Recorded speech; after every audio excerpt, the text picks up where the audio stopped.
25 मई 2023 प्रातः मुरली। ओम शांति। बाप दादा मधुबन। बाबा ने कहा, मीठे बच्चे। जी मीठे बाबा, देह सहित तुम्हारे पास जो कुछ भी है वह सब बलि चढ़ा दो, फिर ट्रस्टी बन संभालो तो ममत्व मिट जाएगा। प्रश्न, हर एक ब्राह्मण बच्चों को कौन सी युक्ति जरूर सीखनी चाहिए? उत्तर, सर्विस करने की युक्ति जरूर सीखो। शौक होना चाहिए कि कैसे सिद्ध कर बताएं परमात्मा कौन है। तुम्हें बाप की श्रीमत मिली हुई है, सेंसिबल बन सबको बाप का पैगाम सुनाओ। ऐसे अच्छे अच्छे पर्चे कार्ड छपाओ जो मनुष्यों को पता पड़े कि परमात्मा को सर्वव्यापी कहना उनकी इंसल्ट करना है। तुम बच्चे तीर्थ यात्रियों की बहुत सर्विस कर सकते हो। गीत, जिसका साथी है भगवान। ओम शांति। बच्चों ने गीत सुना, बच्चे ही इसका अर्थ समझते हैं, बाकी उन्होंने गीत गाया वह इसका अर्थ कुछ भी नहीं समझते। बाकी जिन्होंने गीत गाया वह इसका अर्थ कुछ भी नहीं समझते। ना उन्हों के साथ भगवान है, ना उन्हों को यह पता है कि भगवान कब आकर अपने बच्चों को स्वर्ग का वर्षा देते हैं। बाप ने ही आकर बच्चों को सम्मुख में अपना परिचय दिया है। वही बाप अब सम्मुख बैठे और तुम सुनते हो। तुम ही तूफ़ानों को समझते हो, वो लोग तो कैलमिटीज़ आदि को तूफ़ान समझ लेते हैं। यह तो 5 विकार रूपी माया के तूफ़ान आते हैं। पुरुषार्थ में माया बहुत विघ्न डालती है, परंतु उसकी परवाह नहीं करनी चाहिए। सिर्फ बाबा को अच्छी रीति याद करने से ही तूफ़ान उड़ जाते हैं। बादशाह का बच्चा होगा, उनको यह निश्चय होगा कि हमारा बाबा बादशाह है, इस बादशाही का मैं मालिक हूँ। नशा रहता है तुम बच्चों में भी, कोई कोई को ऐसे पक्का निश्चय है और बाप को अपना बनाया है। अपना बनाना कोई मासी का घर नहीं है। बस मेरा तो एक बाबा, दूसरा न कोई। बहुत बच्चे इन बातों को समझते नहीं हैं, इसलिए माया के तूफान हैरान करते हैं और फिर बाप को ही छोड़ देते हैं। दुनिया में भगवान को यथार्थ रीति कोई नहीं जानते। तुम बच्चे असल में शिवालय के रहने वाले थे, अब वैश्यालय है। इस समय मनुष्य बंदर से भी बदतर बन गए हैं। मनुष्यों का क्रोध बंदर से भी तीखा है। मनुष्य होते भी ऐसे काम करते हैं, इसलिए उनको बंदर से भी बदतर कहा जाता है। भारतवासियों का सबसे बड़ा दुश्मन कौन है? जिन्होंने उन्हें को बंदर से भी बदतर बनाया, कोई नहीं जानते। बाप कहते हैं, तुम दिल रूपी दर्पण में अपनी शक्ल देखो, तुम पहले क्या थे। अब बाप तुमको लायक बनाते हैं, परंतु जो श्रीमत पर नहीं चलते तो माया उनको नालायक बना देती है। बाप श्रीमत देते हैं, देह सहित जो कुछ भी तुम्हारे पास है सब बलि चढ़ो, फिर तुमको ट्रस्टी बना देंगे, तुम्हारा ममत्व मिटा देंगे। तुम अबलाओं के लिए बहुत सहज है। राजस्थान के तरफ राजाओं को अपने बच्चे नहीं होते तो गोद लेते हैं। गरीब का बालक अगर साहूकार की गोद में जाता है तो कितना खुश होता है। हम इतनी प्रॉपर्टी के मालिक हैं, बड़े आदमियों के बच्चों को भी बहुत नशा है ना।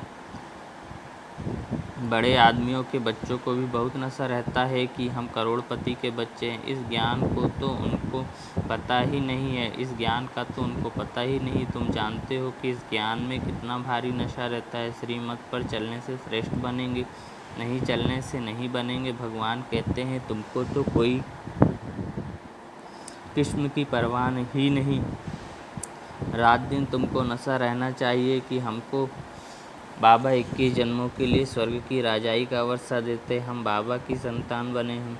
वास्तव में सब शिव बाबा की संतान है, परंतु अब शिव बाबा आकर प्रैक्टिकल में अपना बच्चा बनाते हैं। अभी तुम सम्मुख बैठे हो, जानते हो शिव बाबा हमको अपना बनाकर स्वर्ग के लायक बनाने के लिए मत देते हैं कि बच्चे किसके नाम रूप में नहीं फंसना है। एक शिव बाबा का नाम रूप ही बुद्धि में रखना है, उनका नाम रूप ही मनुष्यों से न्यारा है। बाप कहते हैं, तुम हमारे थे, निर्वाण धाम में रहने वाले थे। क्या तुम भूल गए हो कि हम आत्मा परमधाम, शांति धाम अथवा निर्माण धाम की रहने वाली है। हमारा स्वधर्म शांत है। यह शरीर ऑर्गन से कर्म करने के लिए नहीं तो पार्ट कैसे बजाएं। हम आत्मा निराकारी दुनिया की रहवासी है, यह बिल्कुल नहीं जानते।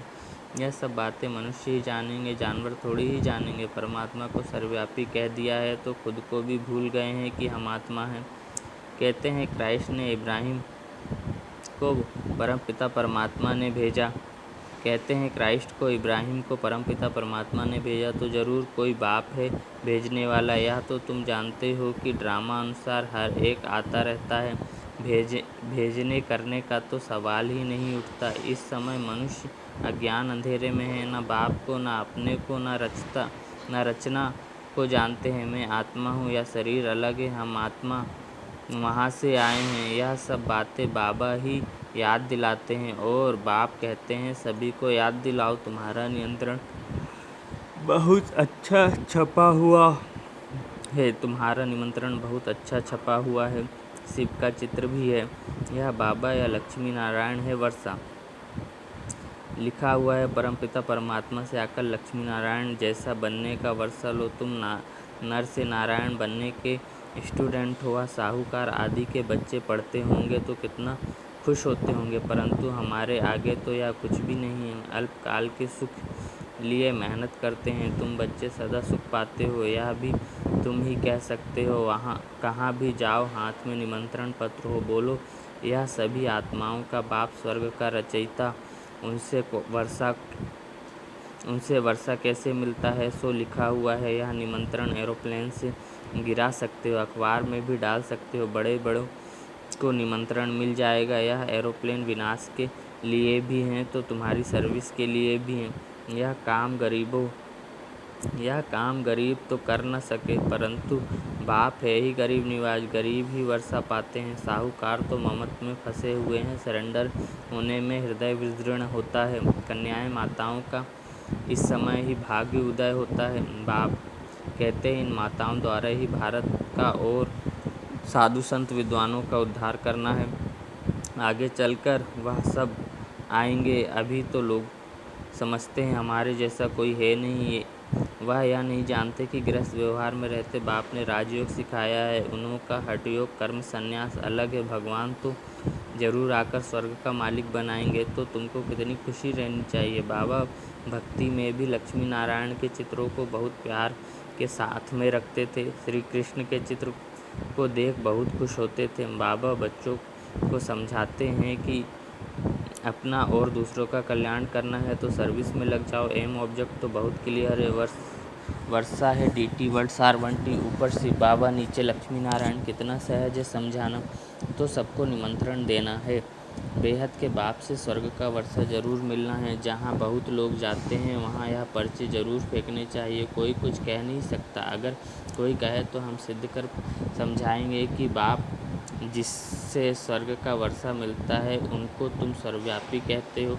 बाप कहते हैं देखो यह मेरी इंसल्ट करते हो, मैं स्वर्ग का मालिक बनाता मुझे फिर भीतर ठिक्कर में डाल दिया है। अब तुम्हें श्रीमत मिलती है कि यह पर्चे खूब बांटो। अमरनाथ की यात्रा पर झुंड जाता है, वहाँ जाकर बांटो। इसमें लिखा हुआ है ज्ञान तप तीर्थ आदि से मैं नहीं मिलता हूँ, परंतु समझाने वाला सेंसिबल चाहिए, समझाना चाहिए। वह है गॉड फादर।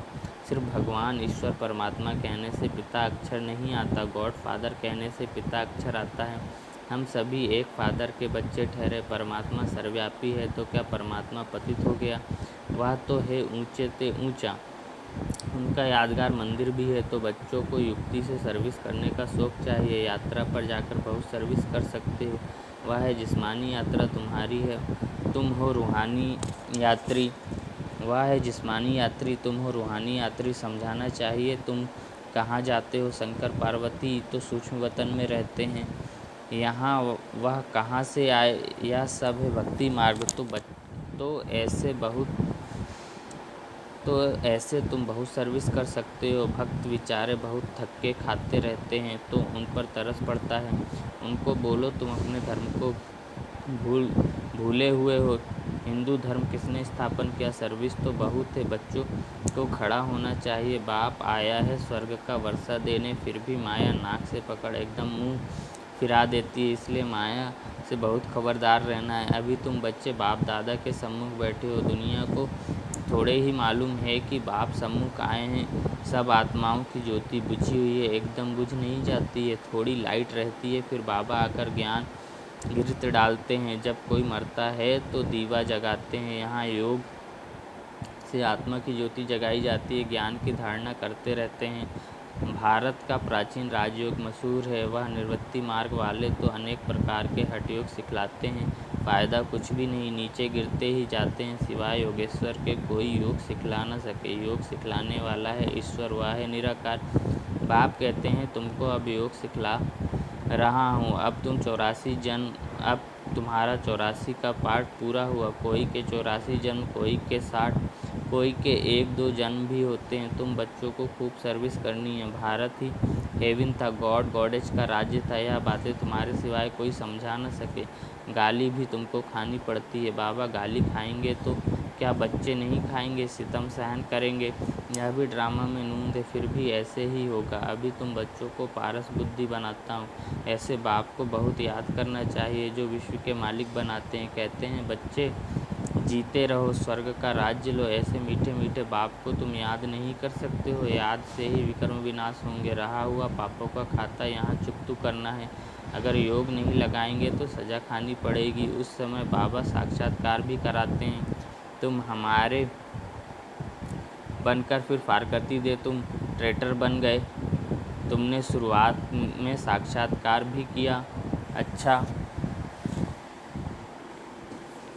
मीठे मीठे सिख लदे सदा सलामत बच्चों को माता पिता का याद प्यार और गुड मॉर्निंग। बच्चों को समझना है कि हम यह शरीर छोड़ स्वीट होम में जाएंगे।